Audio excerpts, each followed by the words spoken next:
السلام علیکم، channel news کے ساتھ میں ہوں آصف خان۔ جی ناظرین، میں اس وقت موجود ہوں پی ٹی آئی رہنما سلیم سچوانی صاحب کے پاس۔ جیسے کہ آپ دیکھ رہے ہیں کہ ملک میں جو ہے وہ سیاست میں کس طرح گرما گرمی چل رہی ہے، اتراؤ چڑھاؤ چل رہا ہے، اور اسی طریقے سے جو ہے وہ سیاست کے اندر مختلف پارٹیوں کے جو لوگ جو ہے وہ دوسری پارٹیوں میں جانے شروع ہو چکے ہیں۔ پی ٹی آئی کے جو رہنما ہے سلیم سچوانی صاحب سے آج ہم بات کرتے ہیں۔ سلیم صاحب، یہ بتائیے گا کہ جس طرح کے ملک کے حالات چل رہے ہیں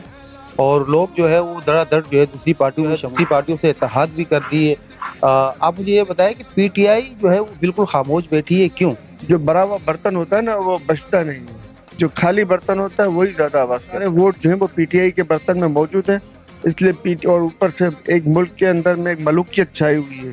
پی ٹی آئی کے آپ کے سامنے ہے کہ دیر کے کنونشن کو روکنے کی کوشش کی گئی، حالانکہ وہ قانونی طور پہ بالکل جائز طریقے سے ہو رہا تھا، مگر عوام کا امٹتا ہوا سیلاب تھا جو جوک در جوک چاروں طرف سے نکل آیا، پورا شہر نکل کے آ کے کھڑا ہو گیا، تو جو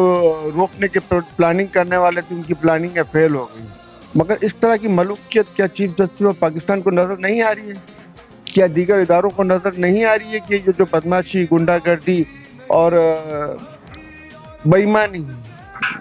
کی جو سیاست کو یہ پروان چڑھانے میں کردار ادا کر رہے ہیں، کیا یہ اس ملک کے مفاد میں، کیا پاکستان کے عوام کے مفاد میں؟ یہ پاکستان کے عوام اور پاکستانی قوم کی توہین ہے جو یہ ہو رہی ہے مسلسل 75 سالوں سے یہ توہین ہو رہی ہے، اور اس توہین کو ختم کرنے کے لیے خان صاحب نے ای وی ایم مشین لائے تھے تاکہ عوام کو ووٹ کا حق ملے اور عوام کے ووٹوں سے صحیح معنوں میں لوگ منتخب ہو گئے۔ اور پی ٹی آئی کے خان صاحب عمران خان صاحب نے ہی جو ہے وہ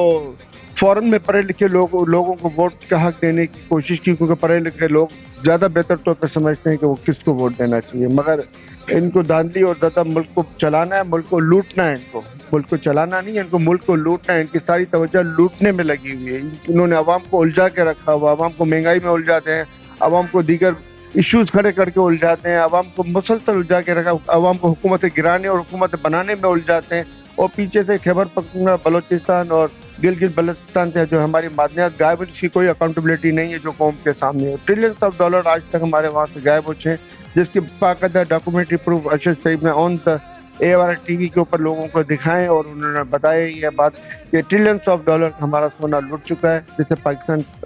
قوم، پاکستانی عوام ترقی یافتہ، خوشحال اور دنیا کی بہترین قوموں میں تبدیل ہو سکتی تھی، مگر انہوں نے صرف اپنی ذاتی بوٹی کے لیے پوری گائے حلال کی ہے، جس سے ملک کو، قوم کو شدید نقصان پہنچا ہے۔ اور یہ شدید نقصان پہنچانے والے لوگوں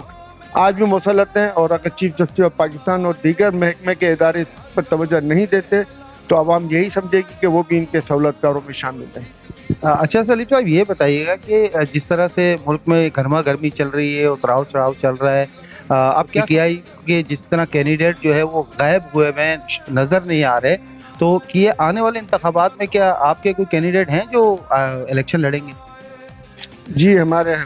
انتخابات میں، آنے والے انتخابات میں کینڈیڈیٹ نہیں ہے، بلکہ ہر سیٹ پہ 4-5 کینڈیڈیٹ ہیں۔ ان کو یہ کچھ بھی کر لیں، پی ٹی آئی کا راستہ انشاءاللہ اللہ کی رحمت سے، اللہ کے کرم سے یہ روکنے میں ناکام ہوں گے۔ عوام نے دیر میں ثابت کیا، عوام نے پنجاب کے ضمنی الیکشن میں ثابت کیا، مگر پھر بھی ان کو سمجھ نہیں آ رہی ہے۔ یہ عوام کی صبر کا پیمانہ جو ہے نا لبریز کرنا چاہتے ہیں، اور عوام انتخابات کا انتظار کر رہی ہے کہ وہ انتخابات میں اپنا حق رائے استعمال کرے، اور ایک ووٹ سے پاکستان بنا تھا، آزاد نہیں ہوا تھا، آج دوسرے ووٹ سے پاکستان انشاءاللہ آزاد بھی ہوگا۔ یہ کہ 12 نومبر سے پہلے جو پی ٹی آئی کے لوگوں کو جو پکڑ دکڑ چل رہی تھی، جو پکڑ رہے تھے، اس حوالے سے کیا کہیں گے؟ سر آپ بتائیں کہ یہ کہہ رہے ہیں کہ 12 مئی کو جو جلسہ ہے اس کی اجازت نہیں لی گئی، تو پکڑ دکڑ اس وقت ہونی چاہیے تھی جب وہ 12 مئی میں بغیر اجازت، یا دوسرے لفظوں میں کہیں کہ غیر قانونی جلسہ میں جو لوگ شرکت کرتے تو اس وقت پکڑ دکڑ کرتے تو پھر بھی کوئی بات سمجھ میں آتی، مگر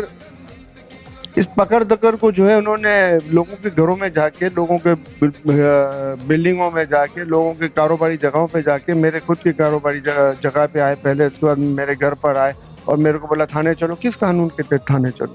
کس قانون کے تحت یہ ہزاروں ورکرز کو اور دیگر لوگوں کو جو ہے نا انہوں نے جا کے بغیر وارنٹ کے پکڑا؟ کیا قانون نام کی کوئی چیز ہے؟ کیا ادارے قانون کی پاسداری کے لیے، قانون کی پامالی کے لیے؟ اگر ادارے قانون کی پامالی کے لیے تو پھر ایسے ادارے ہمیں نہیں چاہیے۔ ایسے ادارے کسی کام کے نہیں جو اگر قانون کی پامالی کیے جو عوام ٹیکسز سے ان اداروں کو اس لیے نہیں پالتی کہ وہ ان کے اوپر مسلط ہو کے انہی سے بدماشیاں کر رہے ہیں. یہ بدماشی والے جو ادارے ہیں ان میں جو بدماشیاں کر رہے ہیں اور کروا رہے ہیں ان کا احتساب ہونا چاہیے اور سخت سے سخت احتساب ہونا چاہیے ان کا, اور ان کے اوپر قانونی کارروائی ہونی چاہیے. اور چیف جسٹس آف پاکستان ایک طرف قانون کی پاسداری اور آئین کی حکمرانی کی بات کرتے ہیں, دوسری طرف ملک میں جو ملوکیت پھیلی ہوئی ہے وہ ملوکیت ان کو نظر نہیں آتی, جو لاقانونیت پھیلی ہے وہ لاقانونیت ان کو نظر نہیں آتی ہے. تو میری درخواست ہے ان سے کہ اس ملوکیت اور لاقانونیت کا جو بازار کرم کیا ہوا ہے ان لوگوں نے اس کے اوپر